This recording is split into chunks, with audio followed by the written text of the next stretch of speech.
Oilers Now digital content is sponsored by Legacy Heating and Cooling. No payments and no interest for a year. That's how you build a legacy. Hello, Elliotte. How you doing? I'm good, Bob. I'm sure I'm not doing as well as you're doing. Well, why would I be doing super well? Well, because you're Captain Oiler. I'm Captain Oiler. Yes. Well, what does that make you, Captain Rogers? No, I am definitely not Captain Rogers. They took a lot more captains before me, I can tell you that. Yeah. Well, I make no bones about it. Look, I work for the Oilers Entertainment Group. I'm not making fun of you. I'm just saying. I was not disappointed. I mean, I did repeatedly say 102% over and over again, and got lucky that the two represented the 2-year extension on the term. Yes. Give me your initial thoughts as the story broke yesterday morning, and then once you were able to source out the AAV on the 2-year extension. So I had an idea of, if anybody out there listened to our pod on Monday morning before the extension was announced, I had a good idea that an answer was coming. I think that McDavid had agreed that he owed the Oilers an explanation or a status update, a significant one before the season. Would he sign, or if not, where did things stand? So I knew that was coming, and I believed it was coming Monday morning. Bob, I wasn't 102% like you were, but I did believe very strongly that McDavid was going to sign. You just never know until you know. I knew that he was going to do something short term. I was not surprised at the 2 years, and I knew that he was going to come in lower than 16. I actually believed, I never said it publicly, but because I didn't want to be wrong, but I actually believed the number was going to be 14. I thought he was going to come in at the same number as Draisaitl, and I thought that was going to be it. As a matter of fact, when someone first sent me the number, I didn't believe them. I got back in touch and said, I think you made a typo. And they kind of laughed and said, no, that's the number. And I was shocked, in a good way. I think like most people were. We were shocked. And, he deserves a lot of credit. And he, whatever happens here, by the time this contract is done, he's going to have played 13 years in Edmonton. Yeah. And, you can never say that he hasn't given them every opportunity to win and not represented the Oilers the way you hope a superstar would represent your team. 100%. All right, a couple things there. I mean, some people, it was interesting getting perspectives in other markets. Yeah. And, there's a market down south. There's a trio of guys that do a show. And I understand that, Edmonton got lucky. I get that. And watching their real-time show was great theater. It was great theater. First of all, I don't know what you're talking about. Yesterday was insane. Yes. I was I don't know who said what or who said where, but I don't think the Oilers got lucky. I don't buy that. I think that, I think that Connor McDavid is very loyal. No, players that he's friends with. I don't think they're lucky. I'm referring, I guess, to how they got McDavid and Draisaitl in the first place, and it was. First of all, Draisaitl, the lottery is total luck. So what? But they made the pick. Yeah. For Draisaitl. Yes, they did. Luck. Yes, they did. And Leon was remarkably well prepared. He had the greatest interview ever. That pick. Yeah. So anyways, look, it was just interesting watching the different perspectives out there. A couple that I did appreciate. You know what it is, Bob? It's that people, one of the things about the NHL and free agency is that I think one of the reasons I think people react this way is NHL free agency tends to be very predictable. Okay? There's not Johnny Gaudreau a couple of years ago when he went to Columbus. That was a big one, and that was a big surprise. But a lot of the free agency, you kind of either big guys don't leave or you kind of see it coming, right? And I honestly think that some of the disappointment had nothing to do with Edmonton. I think some people just wanted to see a Connor McDavid free agency frenzy and see what it would look like. Sure. I think that's all it was. I really do. Well, he did a version of what Sidney Crosby has done. And the best guys often do that in hockey because it speaks something about the character of the people that were involved in hockey.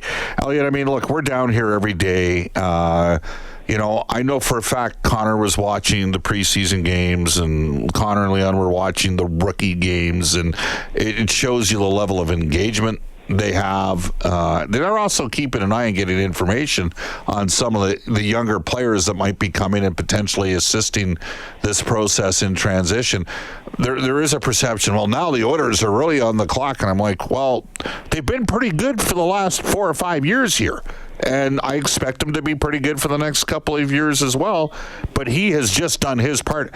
He basically buys them another really good player in the next 2 off seasons. Is that fair? Yeah, and I think also, too, if you look at it, Jake Wallman was making 3.6 before, and so he's going up, his raise is basically helped covered by that. Look, they're going to have $20+ million in cap room this offseason. Yeah. And, they're going to be able to go out and say, look, do you want to come here and play with this guy? And it's going to attract some people. There's no question about that. Look, that number, it's an incredible number. He deserves a lot of credit. And, the other thing, too, is someone said to me when he saw what I wrote and what I heard and a lot of the stuff I said the other day, and they said, there's one thing about him you need to know right now. And I said, okay, what's that? And they said, yes, he's driven to win, he's possessed to win, he's determined to win, but he's also showed up this year with a great attitude. All of that determination and all of that anger about the losses the last 2 years is all being channeled in a positive way. And I think, it's important. We've seen now, video of McDavid at his angriest and, when they lose the games in the final. And last year I heard when they lost, he was really disappointed, as you could understand. Yes. And it's intimidating. I think it's intimidating for a lot of guys. And I think that, one of the things that's very clear is that not only does he want to be the right example in terms of the way he prepares and the way he gets ready to play, but I think he also recognizes it's a long season. You can't win the Stanley Cup tomorrow, so I better make sure I'm driving this bus in the right direction attitude-wise, too. Well, Elliotte, this is going to be a remarkably Edmonton-centric segment with you today.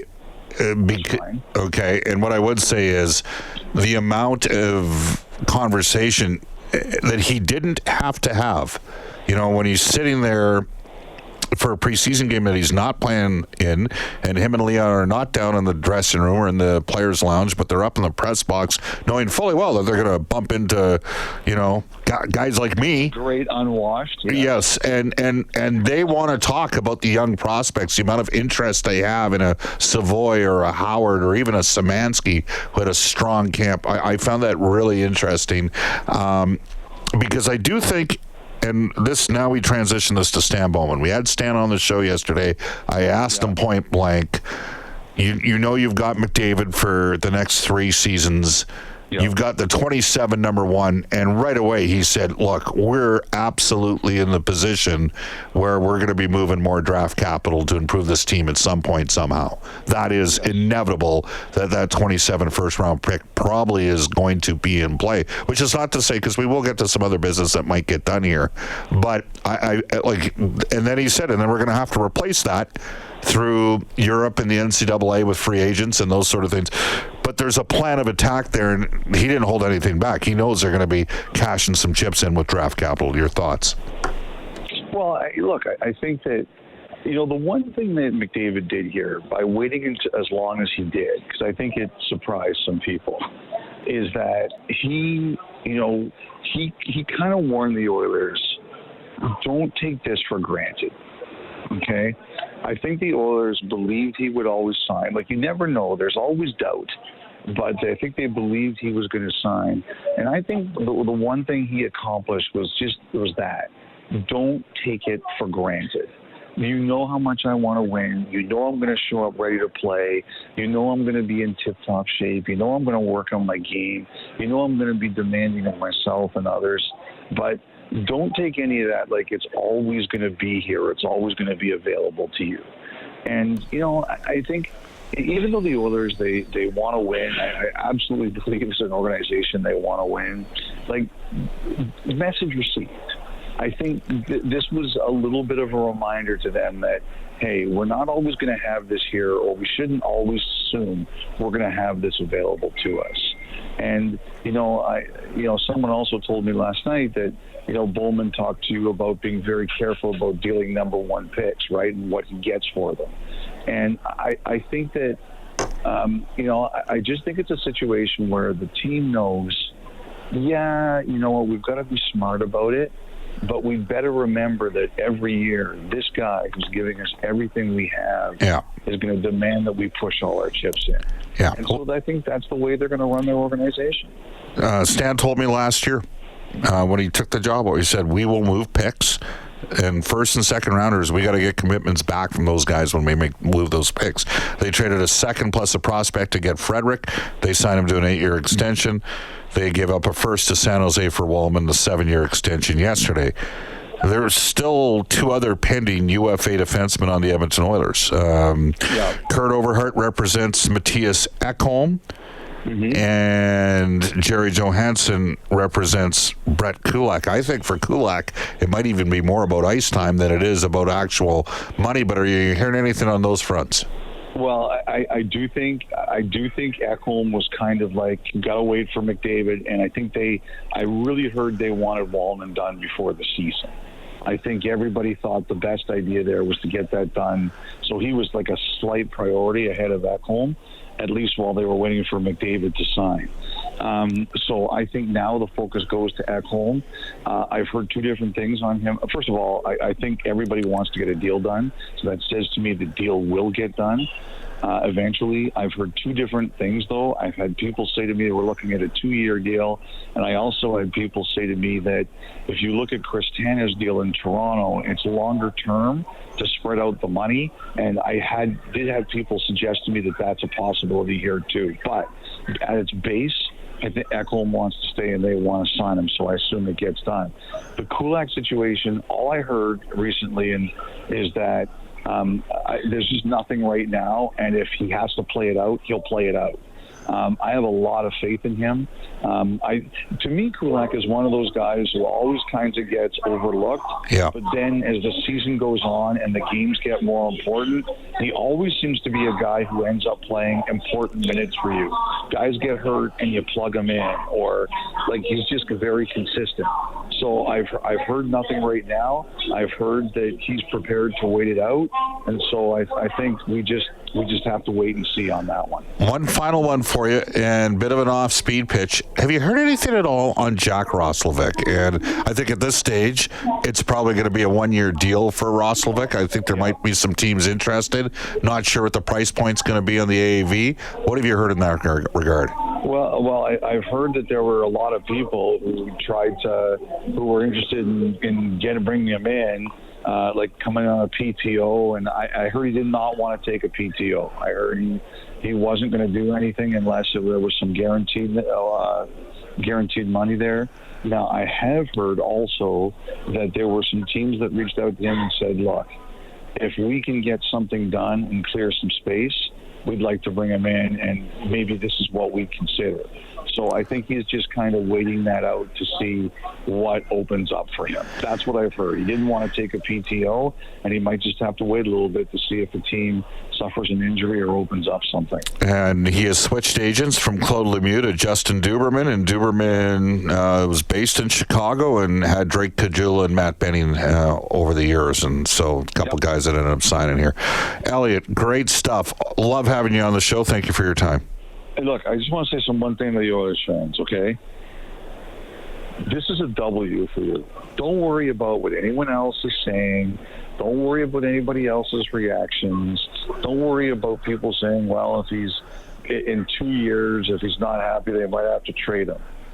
This is your W. And I always say, when you get a W, you celebrate it. You don't worry about the negatives or what could happen down the road. As Phil Esposito once said, we could all be hit by a bus tomorrow. Just enjoy the W and enjoy the run it's going to bring. Elliotte, there's winning, and then there's misery. And that might have been one of the most intelligent things a guy from Western Ontario who did not finish his degree ever said. And that's coming from a guy from the University of Alberta who did not finish his degree. Hey, that's pretty funny. I got a good laugh out of that. All right. Thanks, my man. All right, buddy. Have a great week, and enjoy the game tomorrow night, which I will attempt to ruin on the broadcast. Well, don't worry. I'll be doing my part with Cam Moon in that regard as well. Thank you very much. Take care. You bet. That is Elliotte Friedman.